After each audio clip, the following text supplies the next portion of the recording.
morning, good afternoon, good evening. Welcome to another edition of This Is Recorded Podcast.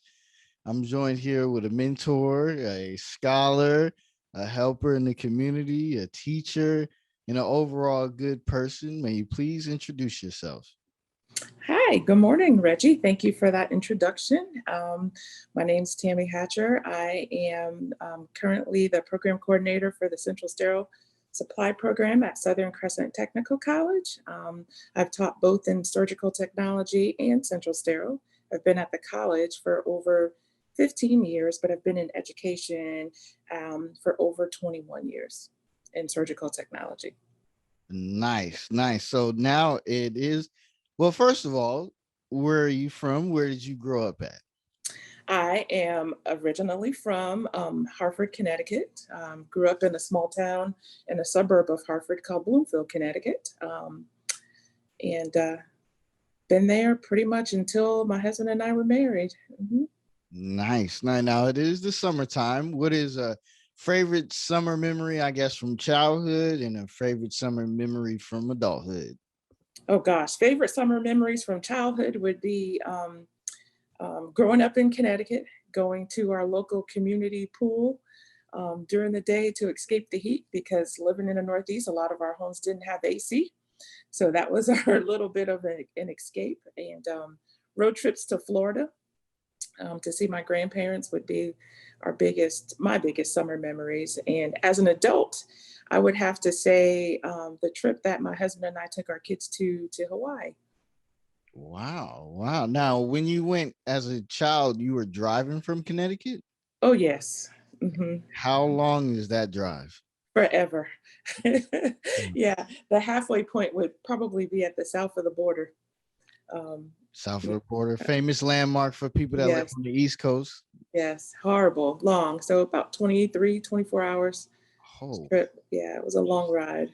okay. So there was no technology really back in the day, even when I was younger. We know you're 21, but even when I was younger, we only had the radio and stuff like that, and maybe you could bring a comic book or something. So, what would you do to keep yourself occupied in that Oh time? God. So first of all, we had to listen to my dad's 8-track music tapes of Barry White and Teddy Pendergrass the whole way down on 8 tracks, and it repeated over and over and over.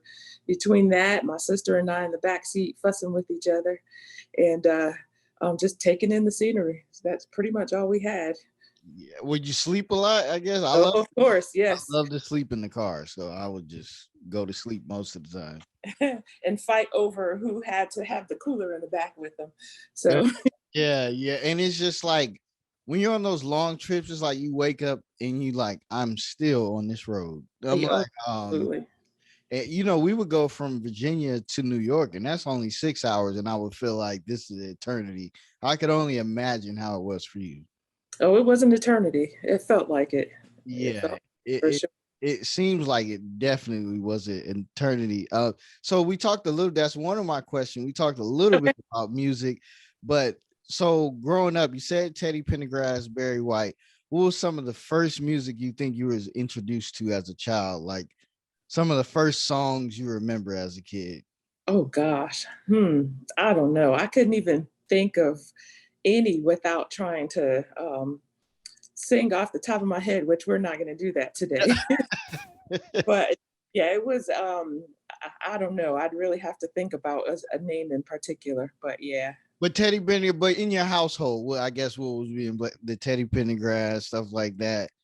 But in your household, I guess what was some songs maybe played around the house? Especially in the black community, like cleaning up on the weekends, you hear certain songs. We'd hear the Commodores, Teddy P.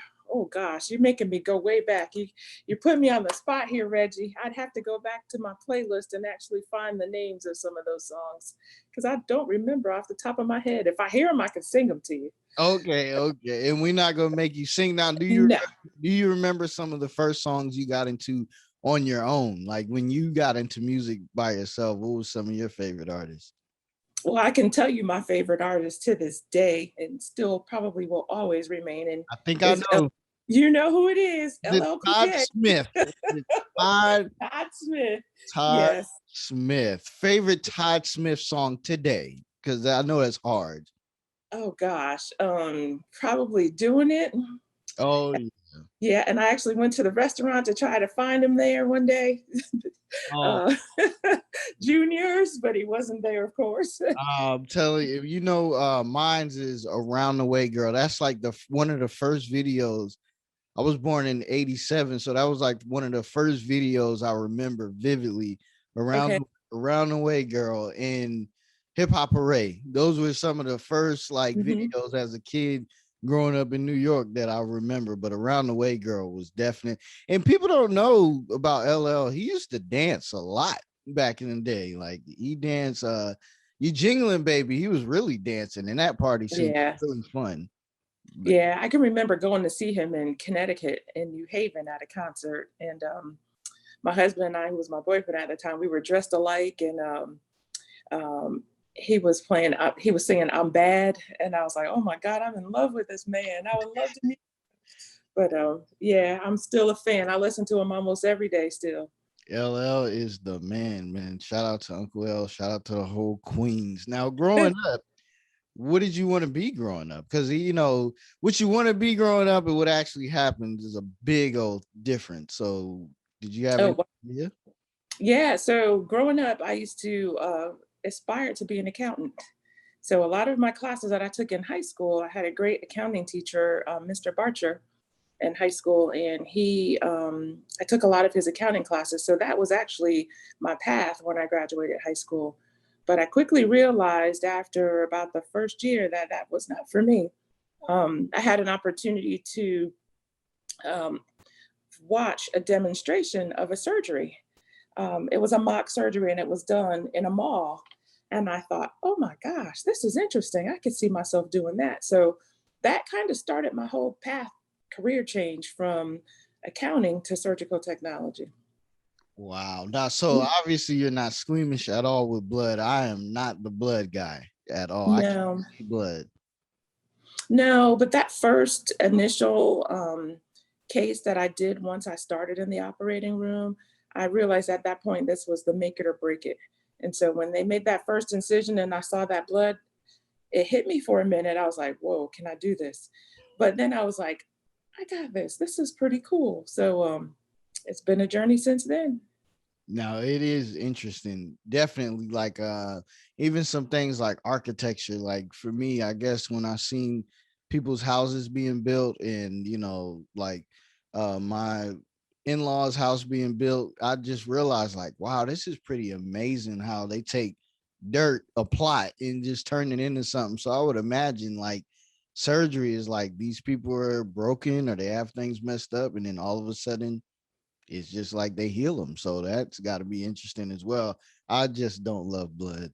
like, No, I mean, I think sometimes you have to think of the greater good of why you're there and the outcomes of um, our part of the team does in making successful patient outcomes or to preserve the quality of life for them. So, although we're not actually cutting, but we're there and we're part of healing for them. So, I think that helps. It's rewarding from that regard. definitely like, and I would feel that way as well. Like I would have to have a pep talk with myself, like, hey, we got to hold it together because this Yeah, is not about you, it's about them them. being Mhm. healed. Now, have you ever seen somebody have brain surgery or heart surgery? I have. I Well, have.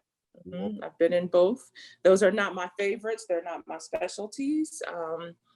But I have been in procedures where both of them have been performed. wow. Now, for brain, how does that work to heal that and get in there?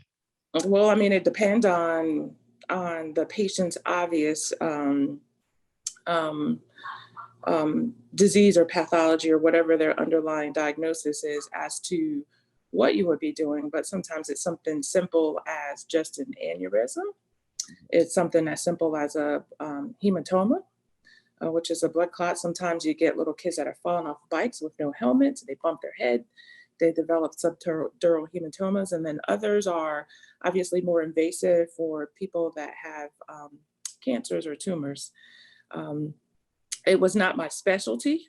Unfortunately, or fortunately, the only times that I've actually been able to be an active surgical technologist during craniotomies would be for emergencies because I worked the evening shift. So most of them that I were involved in were for like subdural hematomas.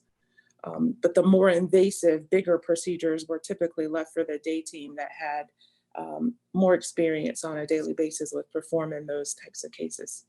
Now, do they cut into your head and look at your brain? Is that how it works? They do. It depends. If it's just for a blood clot, that it's more of a burr hole, just a smaller hole, just to evacuate. But if it's something for a tumor, yes, they do. Wow, They that can, is interesting. yeah, they can remove a portion of the scalp. Obviously, under microscope, they do a lot of the work, and they can look at the areas of the brain and remove tumors if needed, Wow, or science rather. Mhm. amazing. And you know what? I think a lot of us take that for granted is because it's like we grow up and we do certain things to our bodies and do all this damage to it. But it's like inside, it does a lot of amazing stuff for us ungrateful human beings that just abuse our bodies and treat them so bad.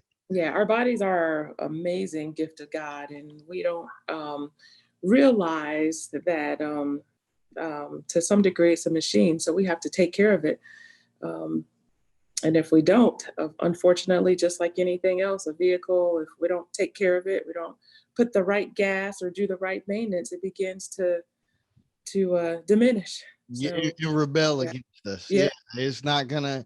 We're gonna have. We're born with these beautiful Mercedes of a body and stuff like that, and then over time, it's like we treat it like a hoopty. We just put bad gas in it. We don't take it. We don't clean her up no more. We don't do all yep, good yep. stuff to it. But yeah, I always thought that was interesting. Like when you really think about all the stuff that your body is doing, it's like it's pretty amazing. But we walk around with it every day. So it's like we don't care. Like my main thing too is like for women like yourself is so amazing. We take it for granted every day. We think about superheroes. What happens when a woman has a baby is pretty amazing, and it's pretty like almost alien like when you think about the idea of like you think of people flying and you think that's amazing. A woman having a baby is pretty amazing, like a whole body structure.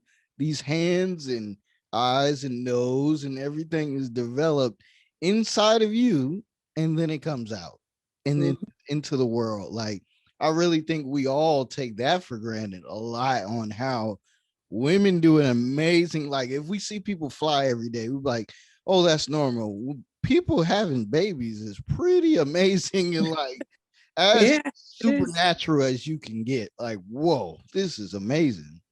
It is. It is. It's a great gift. Yeah, yes. Great. Yep. So school, how did you go about choosing a school that you want to go to? Oh gosh. Oh, so that was a totally different path. So I graduated from high school at the age of 17, and I chose a 4-year college. I was madly in love with my boyfriend, who's my husband at the time, but I chose a school to be near him, which I don't advise any 17-year-old to do that. But that's what I did at the time, and that's how I ended up. I ended up at an HBCU, attended there, and realized, as I said before, accounting was not for me, and I found something that was for me. So I ended up ended up moving back home actually for a short time, back to Connecticut, and I got a job with a podiatrist who allowed me to work in his office, and he kind of also confirmed that the path of surgical technology was for me because I was able to work with him hands on. He began to show me how he did little things in the office, sterilize. I got to watch him do some minor procedures in office. And so after those experiences, it solidified that I wanted to be a surgical tech. So I ended up going back to school in Florida to be near my boyfriend or husband now. So I went back to Florida and then I joined a surgical technology program there. So that's how it started for me. I worked as a surgical tech for many, many years. And then as an adult, um, I went back to school and got my bachelor's and master's degree. And that's amazing. And that's something, we have me and my wife, we have some young her brother and stuff like that. And we have nephews, and they're in that younger age coming out of high school, that's 17, 18. And you just have these, you have a girlfriend or you have something. And at the time when you're in it, you don't realize like, hey, this is gonna shape your life. You Sure. are Mhm. shaping your life depending on somebody else. In your case, you're in the 1%. It seems like It worked out. Yeah. where, yeah, but it's like it's hard to navigate how to talk to a child that's madly in love. Like, hey, like maybe you want to be careful or you want to do this Sure. and do that. Like Mhm. it's so hard because they're so deep in it. They choose their career path, they choose their life path at 17, 18 off of someone else. And Sure. Mhm. like I said, it's a blessing that yours ended up that way. But in most cases, it's like it doesn't work out, and one person wants something and the other ones don't. And you really want to go to this school, but they really want you to stay at home. And it's just like, and you don't know how to say no because you're madly in love at the time. So it's like, how do you think you navigate that? I guess with your children, or what would you say to young people? How do you have that conversation when they're just like choosing their life basically out of high school, but your mom and you're cool, but like Daniel is the best thing I've ever met in my whole entire life. He came from God for me. How do you have that conversation? Oh gosh, that's a tough conversation to have with a child. And so I think at some point you have to, as a parent, number one, be open and honest with your children, and having the ability to be able to communicate with them.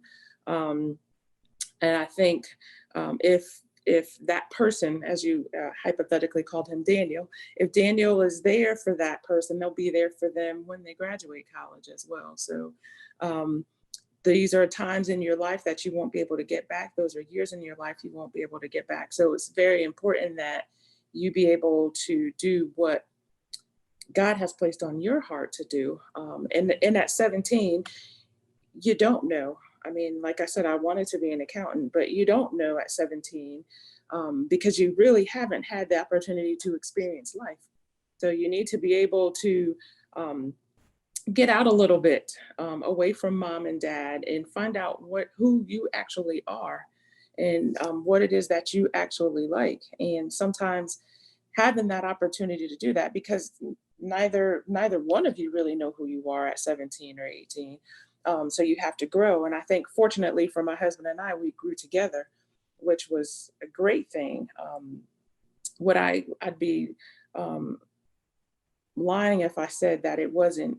It wasn't hard, because it is. I mean, growing up is hard, and so growing up together is even more challenging. But I think that would probably be the advice that I would give my kids. And those are some of the same conversations I did have with my children.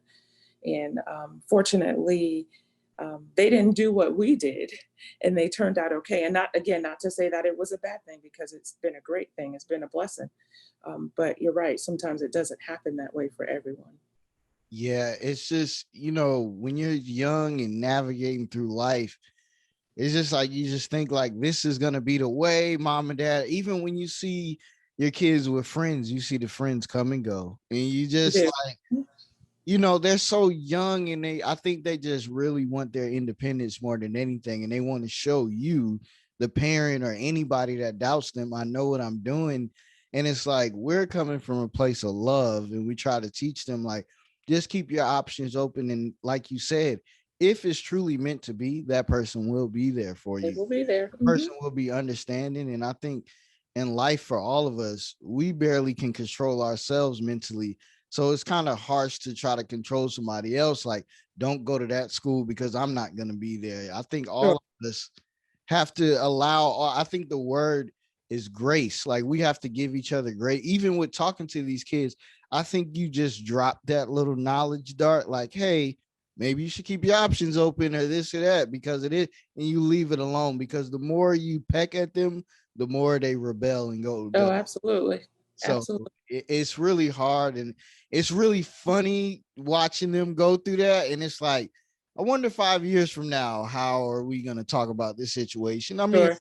you hope that they get what they want. You know, they want to be with this person, they want to do these things, but also as an older person, you have to realize, like, hey, I got to kind of shift you in a certain way. But I think as a parent, the only thing you can do is raise them the way that they should be raised. And then um, once they become an adult, you have to let them go and hope that what you have given them is sufficient enough. And then you also hope that people that they meet along this journey are there to um, put those little um, seeds of wisdom and knowledge in them and help guide them in this path. Because they don't come with instructions when you have these children, No. and they don't come with instructions when they grow. But we as parents depend on people who have paved the way forward for us to help us guide our children so that they make the right decisions. And I think that's important, even as they leave home, is that we pray as parents that the people that they interact with will be positive, and help guide them to make the good paths and decisions that they need to make. So, Yeah, and it's like I feel like most parents, I guess a good way as a parent to think of life is that you're the ultimate life coach. You're the coach in there. You're the Phil Jackson. You're the great coach for them. And mhm. a great coach knows how to speak to each child, each player specifically, and they know what makes them go good and have a great game, and they know what makes them go bad.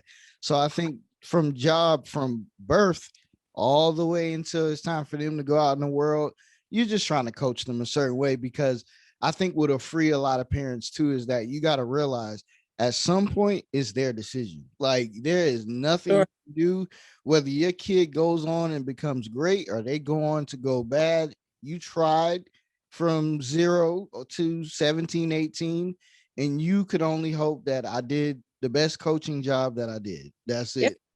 You're absolutely right. That is so true. Yeah. Very true. Yeah. In your field, were there a lot of black people in your field when you were doing it, or were you like the minority? Oh gosh. So when I became a surgical technologist initially in my training in the early 90s, I was the only African American in my class.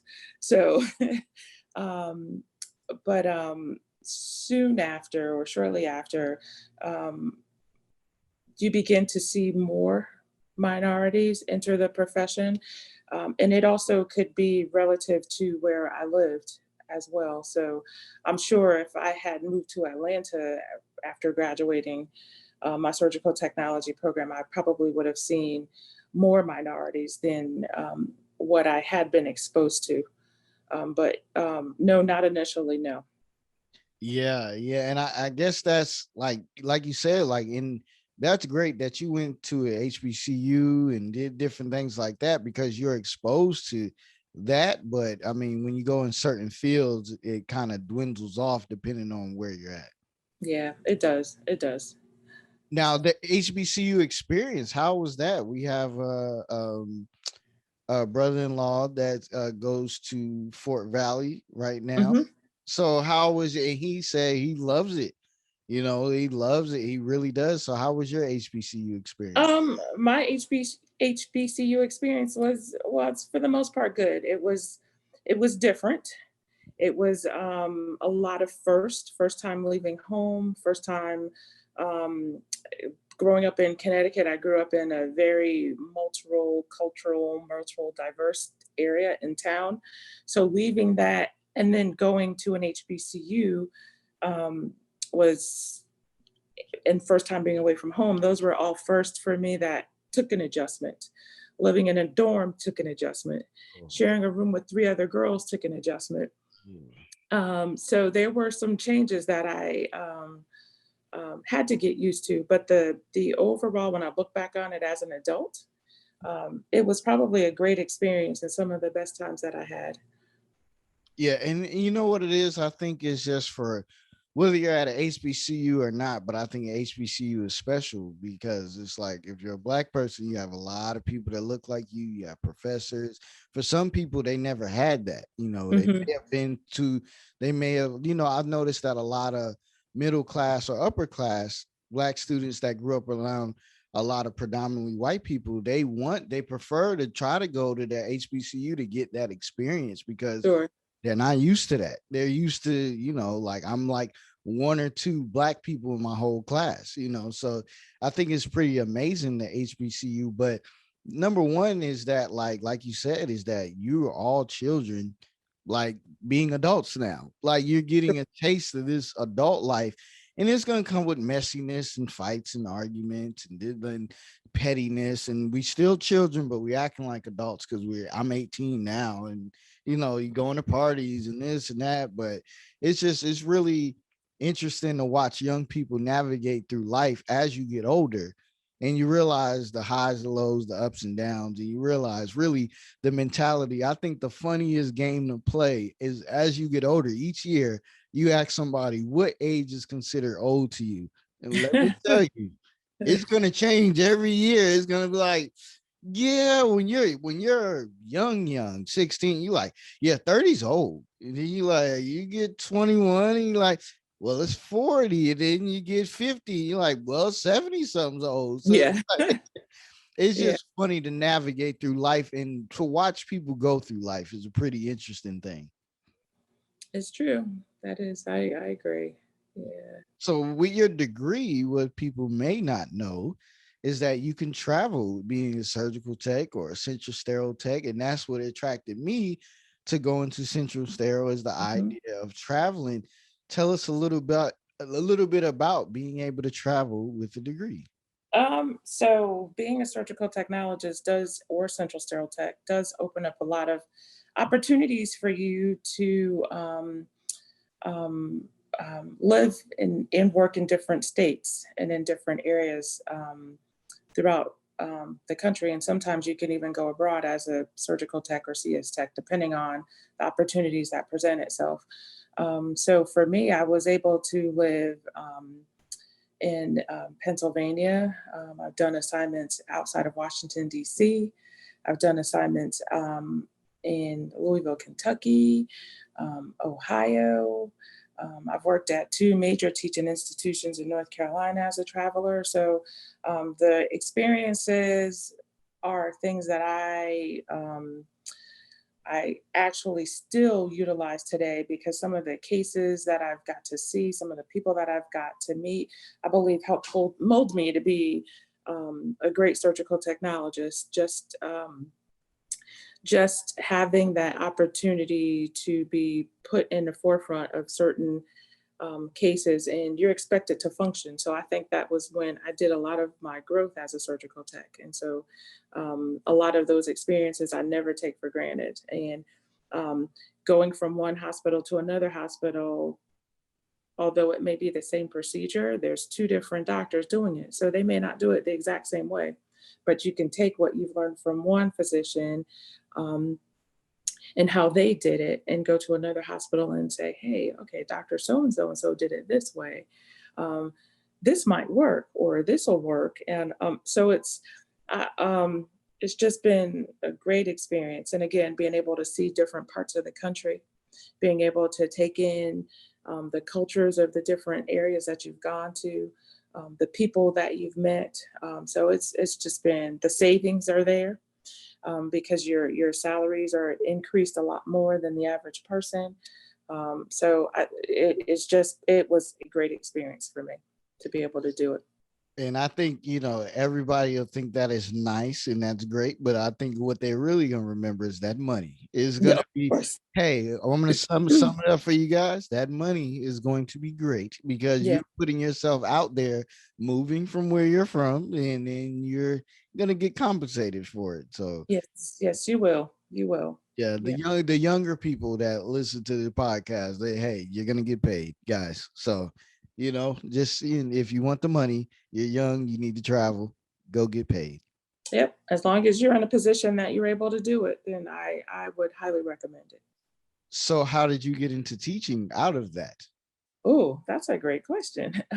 So after I began to settle down a little bit, and my husband and I had our first child, um, the hospital that I worked at, um, one of a student came there for clinicals, and the student asked me. They would always request me, "Can I come work with you? Can I come work with you? Can you teach me?" And so that got back to the school. And so I got approached by one of the program directors at the college and said, "Hey, how would you like to come work for us?" And so that's how I got into education. I started off as a part time instructor. And then while I was there, I thought, this is not for me. I don't know if I want to do this. I think I like being back in the hospital setting. But interestingly enough, I had a student who had been in education and who had been a teacher that was back in school training for something else. And she pulled me aside one day and she gave me some advice, and it stuck with me. And the thing she said to me was, "You're the subject matter expert. You know more than these students do. You're here to teach us. I'm here to learn from you because you have the experience that I want." And so that stuck with me, and I thought, gee, she's actually right. And so I began to change how I thought about teaching and feel that I can give it back to others. And so that started this path for me 21 years ago. Yeah. Wow. And thank you for your help. And that's why I wanted to have you on here because definitely meeting you and connecting with you. And then my program is short. It's kind of just from January to July, basically, for me in Central Sterile for people interested. But in that short span, and it was COVID, and we didn't meet each other Sure. that much, things like that. But in that time, we can tell from you as a teacher, you're a great nurturer. You're a natural motivational speaker to the people, and you give people life and you give people encouragement. Do you feel like you get that a lot, or have you feel like you just been a natural nurturer your whole life and people gravitate toward you? Well, first, I'd like to say thank you, Reggie, for those comments. That was very nice of you. I don't know if it's something, I guess I've always felt like I wanted to give back. And um, I always feel like when I have students and I have children as a parent, I always look at my students to say, how would I want my kids to be treated? How would I want someone to give back to my kids? And I also try to um, make it so that they can be bigger or better than what they were before. And so to me, I feel that that's most important in anything that I do. Um, I just also every morning, and I don't know if I shared this with you before too, but every morning before I enter my classroom, I ask for guidance. Um, I asked for me to be a beacon of change for my students, because I want to be able to help them. And if it's just one little thing that I can do to pave it forward for them is what I try to do. So I'm grateful to be placed in this opportunity. I'm grateful for God's blessings upon my life to be a part of this opportunity, to be a part of this journey with anybody that comes to the college, that chooses surgical technology, central sterile, or any other program. If I can be a help to them, I want to be that person. So um, I just again feel that it's my way or my place to be there at this given point in this given time, and I'm not there by chance. So um, that's just who I am at this point. So Definitely. You do an amazing job. You make everybody feel welcome, whether you're a shy student, you're outspoken student, when they come into Miss Hatcher's room, they feel like I can be the best me. And we thank you for that. And definitely one of the things that was very amazing with you overall being great and wanting to push us and want us to be great, what I thought was amazing is you talked about you develop a scholarship, and hopefully people listening to this podcast could donate to your scholarship fund. Hey everybody, go ahead and donate to her. Can you please tell us a little bit about the backstory, how you got this scholarship fund for students, how you develop your own scholarship for students, and how could we donate to it? Okay, so I had a family member, my uncle, who was near and dear to me, and he passed away. And so when he passed away, I wanted to try to figure out a way to honor who he was. And he was a great basketball player. He was well known in the town that he grew up in, but um, he never lived his life to his fullest potential. And so I kept thinking, how can I honor his legacy? What can I do? What can I do? I don't want to just give flowers. What can you do? And so I had this epiphany in the middle of the night, and it said scholarship fund. And so I searched high and low to try to figure out how I can create this fund. I reached out to the high school that he went to. I reached out to several family members to try to help give me guidance. And then after I was about at the point where I was ready to give up, I found this website in this area in Pinellas County, and they had I reached out to someone there and they called me back and they were like, oh, yes, absolutely. You can set up a scholarship fund here. And so they kind of helped guide me through the process of setting one up. And so I did a one-time scholarship fund of $500, and I set criteria up for that scholarship, and it had to be for a minority male student, and they could attend any school that they wanted to, but they had to meet certain income criteria. They had to write an essay, and then based on those, and then I selected key family members for us to look at the scholarship applications and see if they fit what would have represented him as a young man. And so from that, we chose an applicant. The unfortunate thing about all of this is it happened during COVID, and applications were very minimum. So we only got 2 applicants for the scholarship. So I would say, and I got very little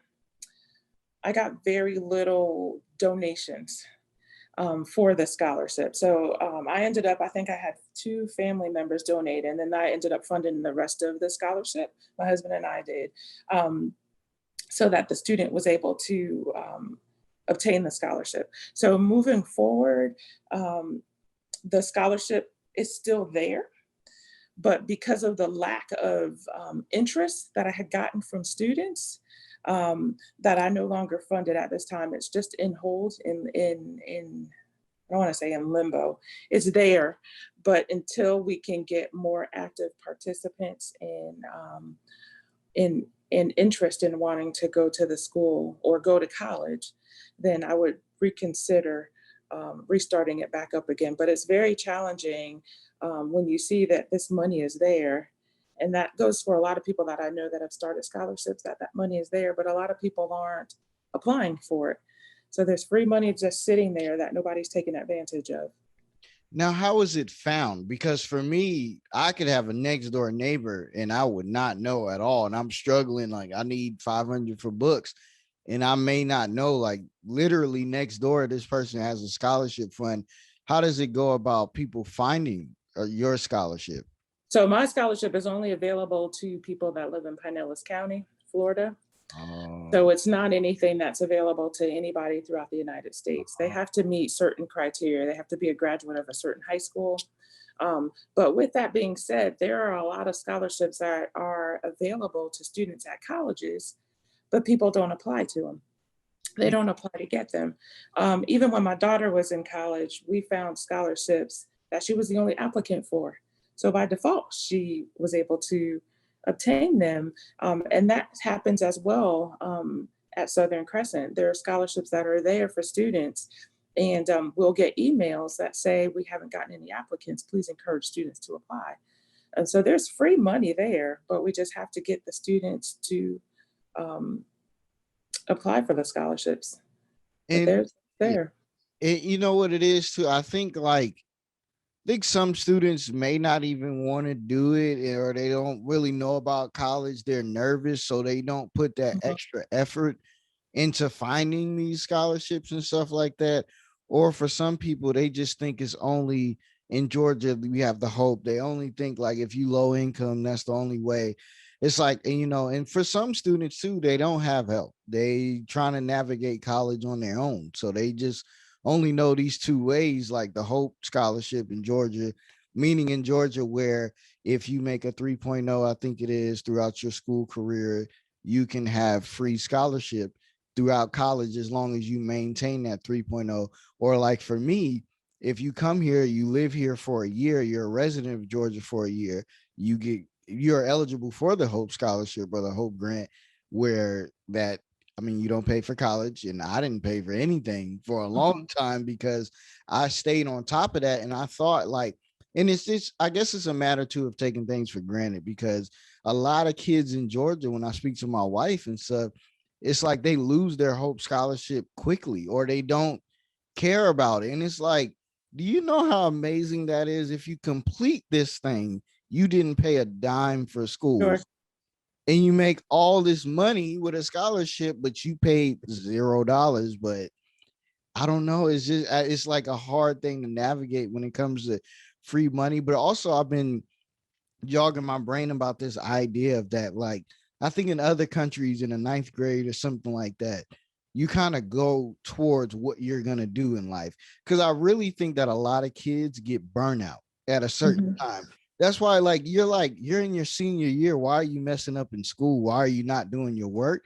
I really feel like there's a burnout. And definitely by ninth grade, sometimes for basic life skills, you're going to pretty much know math, you're going to know writing, you're going to know these things. And I feel like a lot of kids get burnt out when it gets 12th grade. And then a lot of kids also feel forced to go to college where maybe Mhm. they don't want to go to college. So it's just a really strange thing. I think that as a whole, as America, as a country in different places, we have to really navigate why these things happen when kids get older, and you thinking like you should mature, but I really feel like they're burnt out a lot of times by 12th and on into college.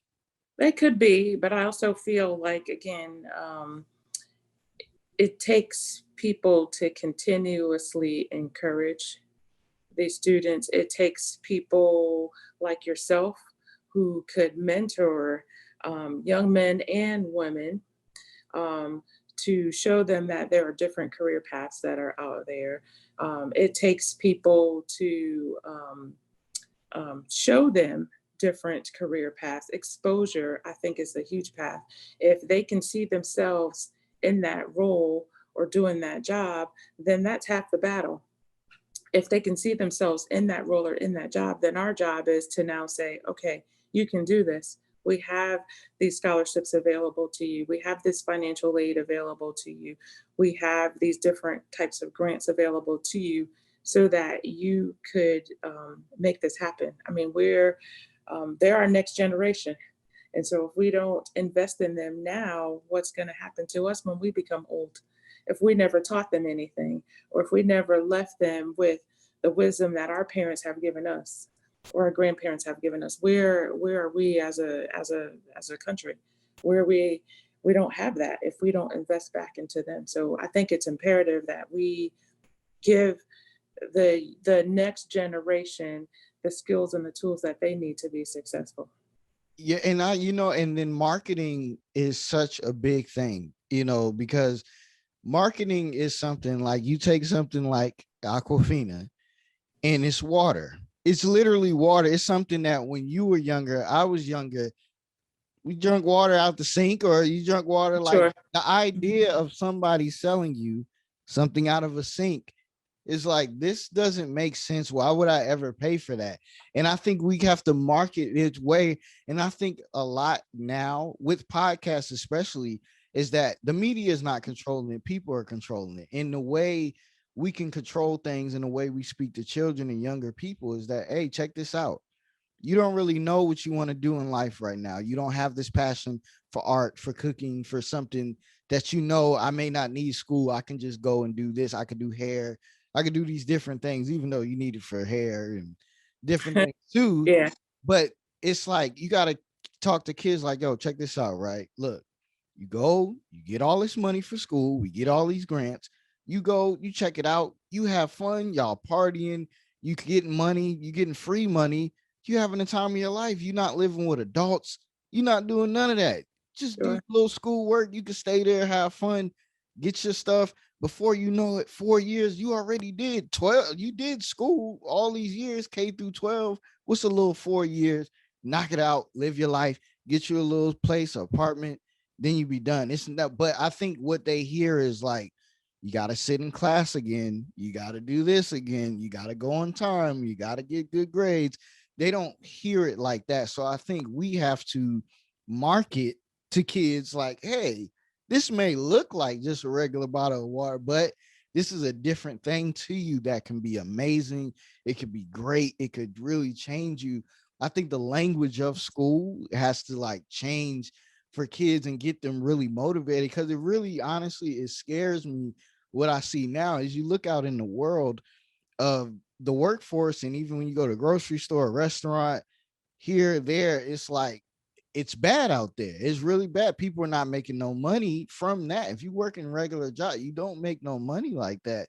So it's so like, hey, go get this degree real quick in something that you're semi interested in, and it could grow into something you're really interested in. But it's like it's just not registering right now, and a lot of kids are cool with staying home right now and doing nothing, and it Really. scares me. It really does. But I think to you, as I said, you have to begin to mold them. And sometimes, even after all the molding that you can do and the exposure that you do, sometimes college is just not for that individual, or maybe not at that time. And I mean, I could personally say that for my son. He was, we molded him to go to college. My husband's a college graduate. I'm a college graduate. We took him on tours to see schools, but that's just not what he wanted at that time. And so he chose a different path, which is the military.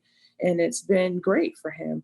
And so, with that, we still are encouraging go to school, get training while you're there. So I just think sometimes it just takes mentoring. If it's not what you want to do right now, that's okay. But you've got to do something to position yourself so that when you do become an adult, that you're able to do what it is that makes you happy, what it is that will allow you to be self-sufficient. And as a parent, I think any parent's main goal is to make sure that their kids can take care of themselves. When we're long gone, we want to make sure that they have the skills, or heck, they may even have to take care of you. And so you want to be able to know that they can do that. Hey, if I need my children, can they take care of me? Or once we're gone away from this earth, can they take care of themselves? So I think that's something that parents always want for their children. And it starts, as I continuously said, with us. We have to um, we have to make sure that we instill in them what it is that they need to be successful. And again, it may not be everybody has to go to a 4-year college. It could be a 2-year technical college. It can be a certificate program.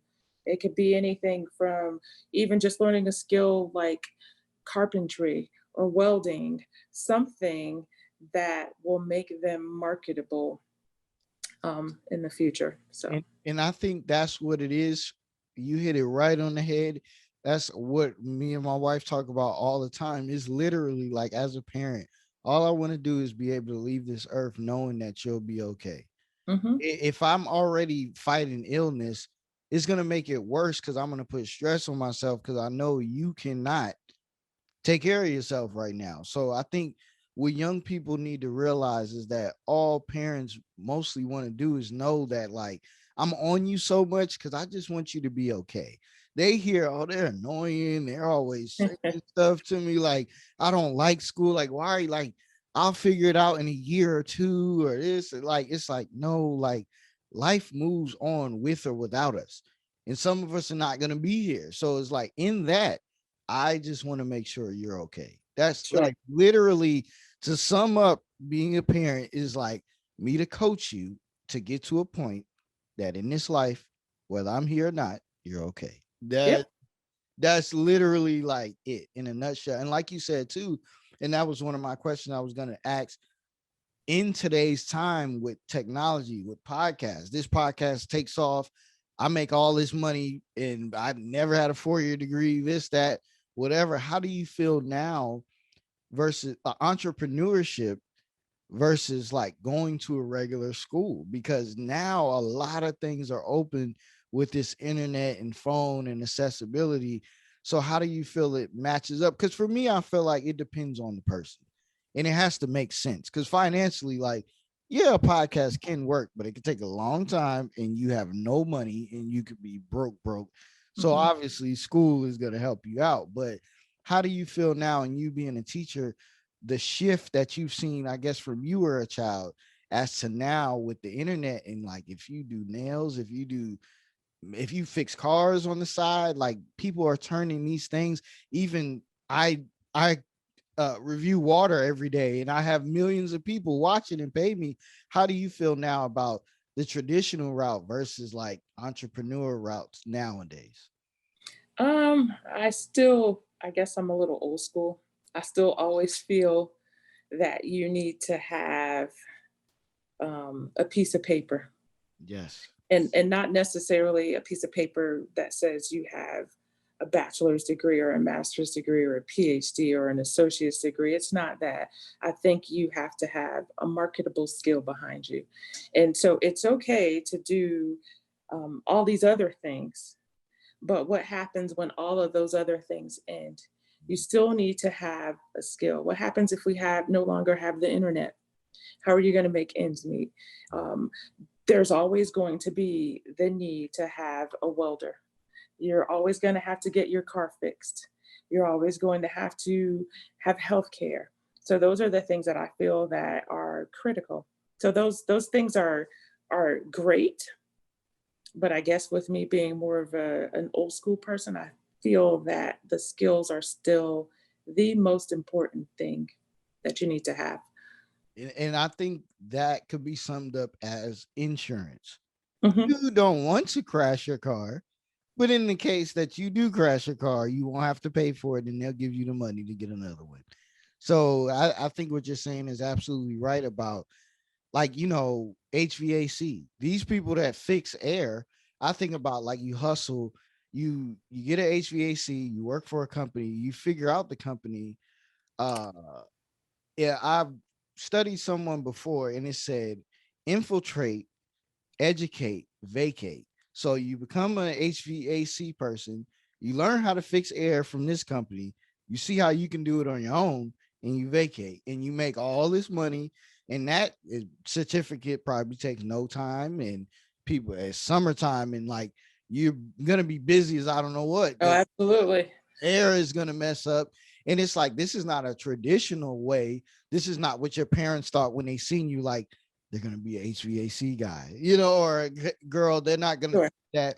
But it's an untraditional way that you can make some money and figure it out. But always like education and what we say, even when it comes to the military, even if you go for 2 years, just do your first term, they're going to pay you to go to school. That's a way, that's another trick around paying for Hmm. school.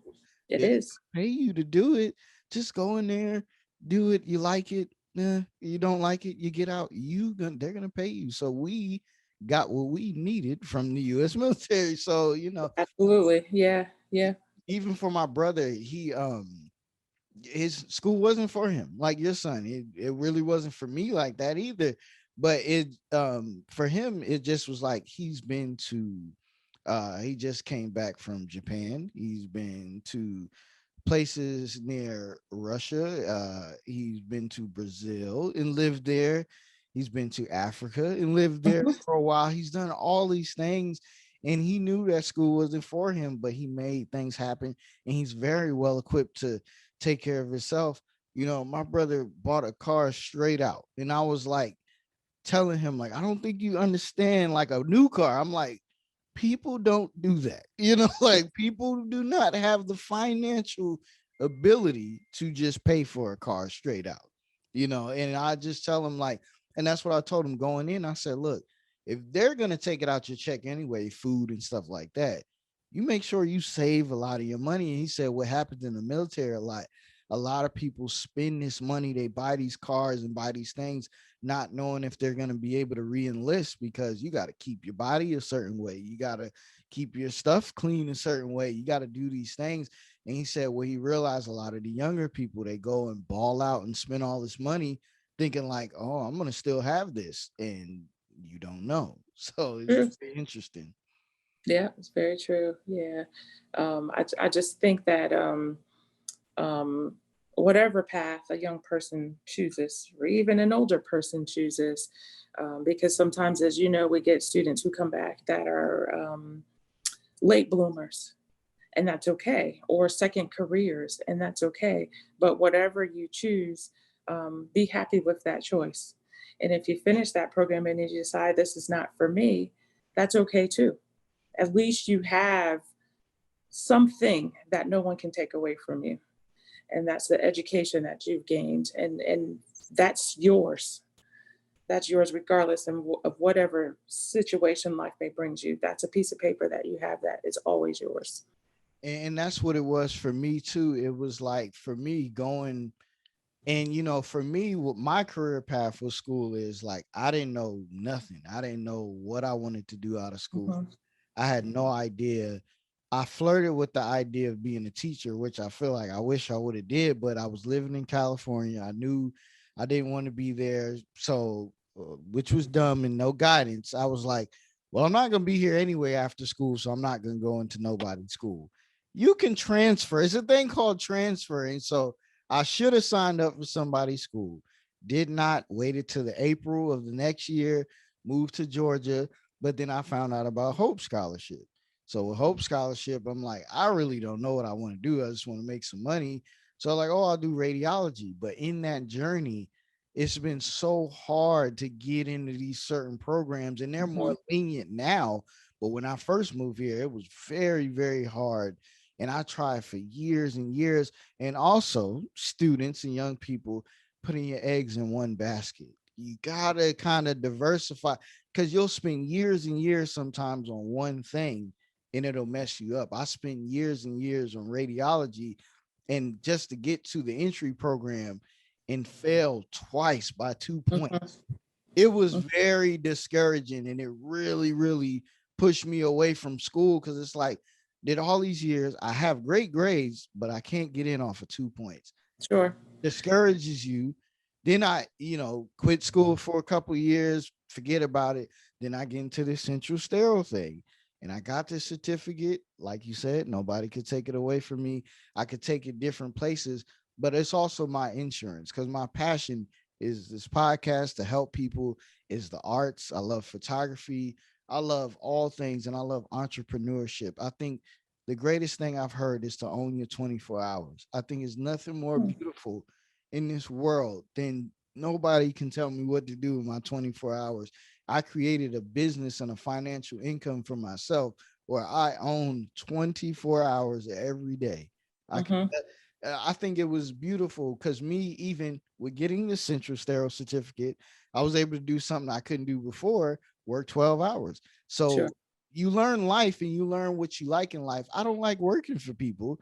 So if I could work for people for the least amount of time, because I do need money, I could work 3 days and I could be off 4. So you Mhm. just navigate your life, and you narrow and you figure out what makes Reggie go, what makes Miss Hatcher go, like, and you just try to mold your life and you go on this journey. But life has a lot of ups and downs, and you just got to keep yourself motivated that you're going to figure this thing out. For most people, and that's what my podcast is about. I call it This Is Recorded, because these are recorded conversations that you yourself, Miss Hatcher, when you down or you feel like I didn't do nothing in this world, you can go back and look at.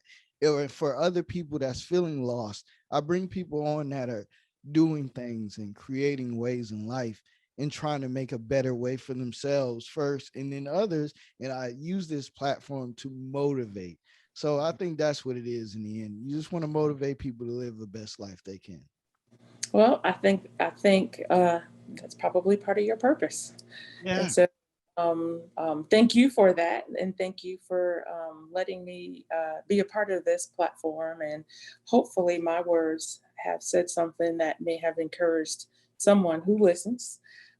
If at minimum, at least to consider going to school, or reconsider a path for them that they may have thought may have been closed. So, And then in closing, one of my last two things is just that for the average young black students, you may know the struggles, you know, different obstacles and things they may face. You know that in the household, they're the first sometimes to go to college and to do things. What do you say to that young girl or that young boy that just like didn't have no guidance? They come from parents that they like, hey, I just want you to get out this house when you're 18. mhm, And, mhm. you know, there's no real encouragement. There's no love there. What do you say to motivate them far as like, I guess, school and just trying to find themselves? What do you say to that lost person, I guess? Well, first and foremost, I would say if you believe it, you can achieve it. Number one. I would say that. Number two, I would say surround yourself by people who are encouraging, that will believe in you as well.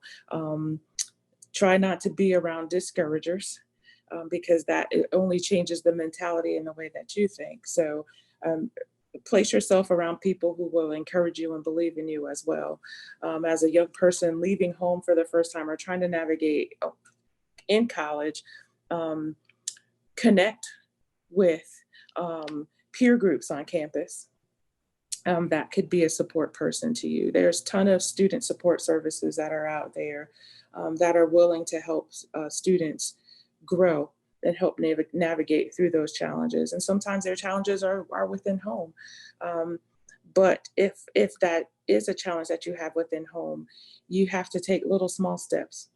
Get yourself in a position where you can get out of that situation so that you can only move towards improving yourself.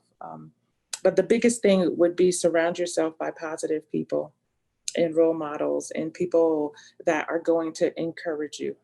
Sometimes you have to change the narrative if you want your situation to change. So, Yeah, and I truly believe that that's the biggest because life is gonna go. You're gonna lose people. You're gonna have health problems. mhm, You're gonna have financial problems. But having those people around to pick you up, or having those people to even pinpoint something's not right with Miss Hatcher today. Something's not right with Tammy today. Like, mhm. but I know you because you surround yourself with good people.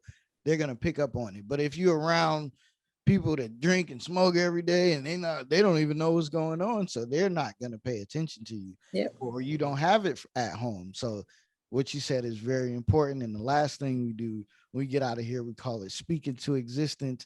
This time next year, Miss Hatcher, how do you feel you will like impact people more in your life? I guess this time next year, next summer, how do you feel like your impact will help people?